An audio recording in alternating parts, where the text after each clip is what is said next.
I'm Sensei John Small with the Western Mountain Jiu-Jitsu Society, and today I want to talk to you about designing a strengthening and conditioning program. Before I begin, let me just say that if this is something new to you, and especially if you have any pre-existing conditions, I would encourage you to consult with a physician before moving forward. Likewise, if you've never been involved with resistance training before, I would suggest that you find a personal trainer to work with for a few sessions. They can really help you design a program specific to your needs. Perhaps more importantly, though, they are really useful in educating you on the proper technique and the proper form, and being able to give you the feedback that you need to know that your form is looking good. Working with the proper form is really crucial to doing these things safely. So don't try to take any shortcuts there. That said, I'm here, I'm not here to try to design a program for you. That would just be absurd because I have no idea what your needs are. So what I'm looking to hopefully do is present you some of the basic principles and ideas to go into designing an exercise program, and in that way hopefully give you the tools that you need to design your own. Depending on your level of performance, I would certainly encourage you to explore some of the other videos on YouTube. Designing exercise programs is certainly an art form, and there are a lot of people out there that have a much deeper understanding of it than I do. And if you're a high enough level athlete, you may want to consider using a trainer on a regular basis. But for myself, I'm just going to present you these things, and hopefully you find them useful and apply them in ways that benefit you. To begin with, there's three main principles. The first is progression, and that's the idea of manipulating the intensity of your exercise so as to achieve results. The second is specificity. Design your program specific to your needs, whether they're sport-specific movements or work-related, or if you're just looking to maintain general conditioning. And then there's the overload principle. This is the idea of really forcing a muscle to work beyond what it is ordinarily accustomed to in order to stimulate growth and development. So there's a variety of avenues you can pursue in terms of the results you want to achieve when you're engaged in resistance training. I mentioned general conditioning. You may choose to try to develop your muscular endurance more. Maybe it's muscular strength you're going for. Maybe you want to increase your mass. Maybe you're looking to develop your power. However you want to go, how you manipulate the variables of your program affect how you are impacting your muscles. So the variables, I mentioned intensity, that would be the weight that you are using. There's the frequency of your exercise program, how many days a week are you there, the duration, how long do you spend. There's the volume, this is going to be the total number of sets and repetitions that you do. There's the rest interval. This is the amount of time you allow your muscles to recover after they've been exerted. There's the mode of exercise. You have free weights. Most of you are probably familiar with machine weights that you find in the gym a lot of times. There's plyometric drills. There's body weight exercises. There's Olympic powerlifting. These are all different modes of exercises. There's the exercise choice. This really comes into play when you're looking at what's specific to your needs. And then of course there's the exercise order. This is something you want to consider, especially when you're looking at variables such as the amount of time that you have available to exercise, or maybe what sorts of muscle groups you're looking to target. And then there's the idea of cycling. This really gets a little more advanced, also periodization, where if you're looking to develop yourself, say for a particular event or time period, such as a season, an athletic season. So for example, coming off the season, that's generally considered the active rest phase, where you pretty much just stay active and really don't involve yourself in anything too strenuous. There's postseason. That's the time to really, if you're looking to increase your mass some, that would be the time to do it. During the off season, you want to build your strength up a little bit more.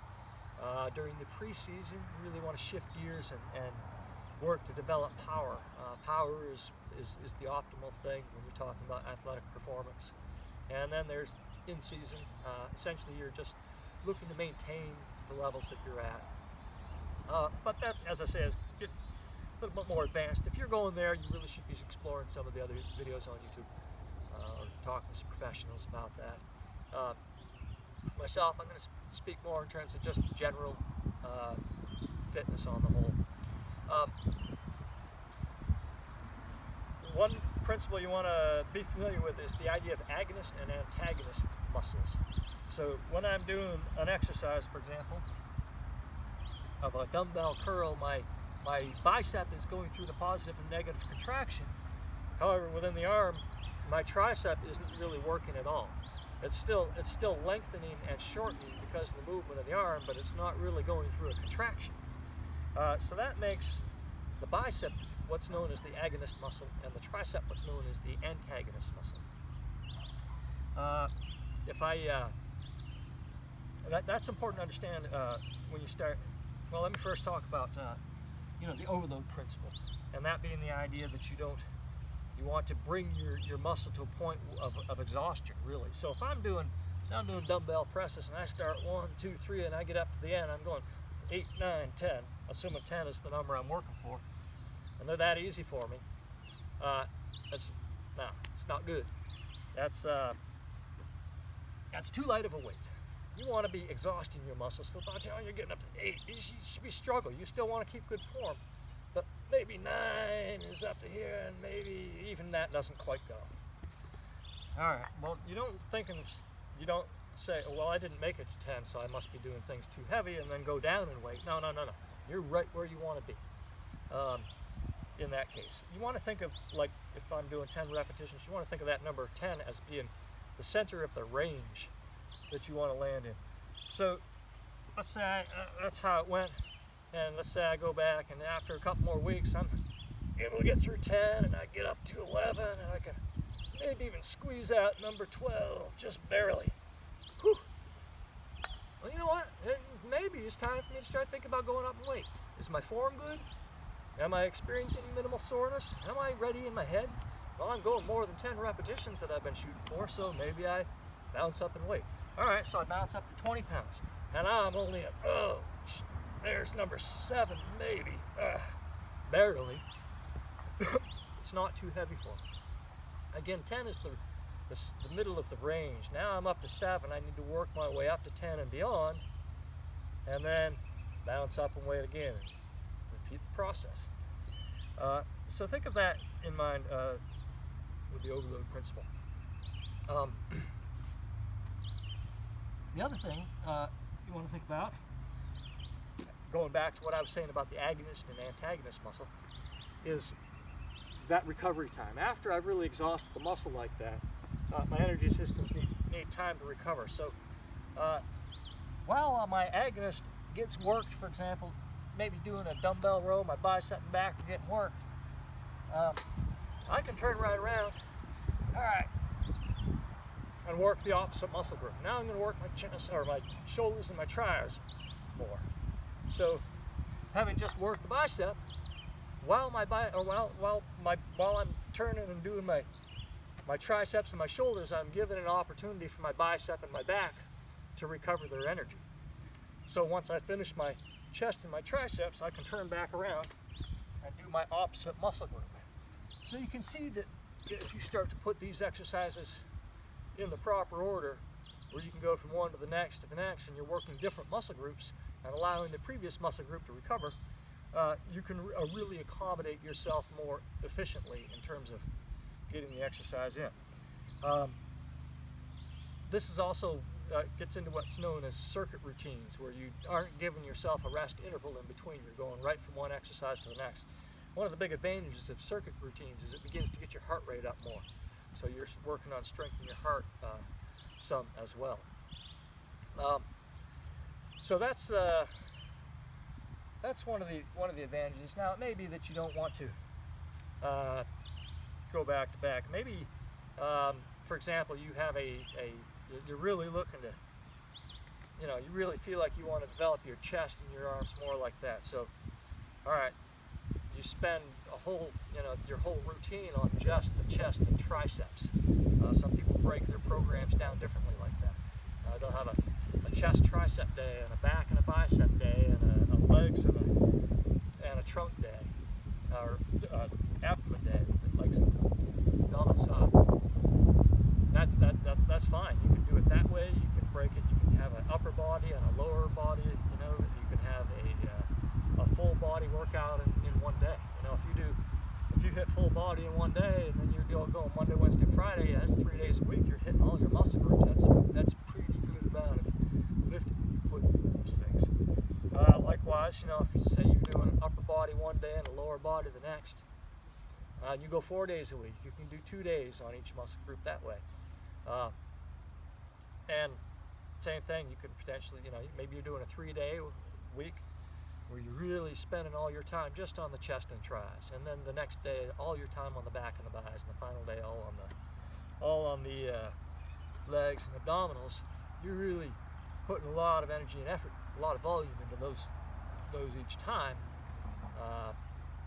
But maybe a Monday, Wednesday, and Friday routine like that, you're only hitting your muscle groups. You're only hitting them once a week that way. Go 6 days a week, potentially hit them twice a week. Depending on how much you put into it, how much energy and effort will give you the results in kind. So I just drew up here a sample idea of an exercise chart. This is all just arbitrary, but you can see, I hope you can see this well enough. I put the date up across the top. I could mark in the date, and then I have my different exercises. Here I have 2x8. That essentially means 2 sets times 8 repetitions. I marked in 50 pounds. I can keep track. It's easier that way to know where I want to be the next time. Notice that crunches, for example, abdominals and calves, those tend to be high endurance muscles. It's good to work higher repetitions with those. And I also want to point out, again, notice how when I was just speaking about working opposite muscle groups, I'm going from dumbbell press, that's a chest and a tricep exercise, to a leg exercise, to a back and a bicep exercise, to an abdominal exercise, back to a chest and tricep, back to a primary. That actually gets the legs involved quite a bit, back and legs. Leg lifts, that's not actually legs back to back so much, in that you're really working more with hip flexors and the lower abdominals with leg lifts. The name might be a little bit misleading there. And then the calves. So I'm really giving myself an opportunity. How I've designed this one, it can just be a circuit routine if I want, or I can just really stay and focus on some of these. The last thing I want to talk about real quick is what you're lifting for. If you're looking to lift for just general conditioning, couple sets, 2 to 3 days a week, anywhere from 6, 8, 10, 12, 15 repetitions, anywhere in that mid-range is a good place to be. Strength, you're really going real heavy. You're looking to go increase that intensity. You don't need to increase the volume much. It doesn't hurt to increase the frequency up to 3 or 4 days a week. But you're really going heavy down to 1 to 3 repetitions even. Improving on endurance, you're the other end of the spectrum. You're keeping a low intensity, a low level of weight, high repetitions, 15, 20, 25 repetitions even. You can increase the frequency 3 to 4 days a week. And if you're looking to build mass, you're really looking to improve on the volume. Anywhere 6, 8, 10 repetitions is a good range to be in, and really look to jack the number of sets up, 3, 4, 5, 6 sets even, to really work to tear those muscles down. And then power, you want to think in terms of like when you're building strength. Except power movements are much more explosive. Strength is the muscle's ability to move a mass. Power is that strength times velocity. So a lot of exercises are actually considered to be specifically power movements. Your bench press, your squat, things like that. In doing those, generally you want to take an explosive approach to those. Anyways, we'll get more into the specific exercises with videos in the future. I just wanted to start to give you guys an idea of what goes into program design. And hopefully you like this. It will benefit you and help you with your training. Very good. Domo arigato. Thank you. Sayonara.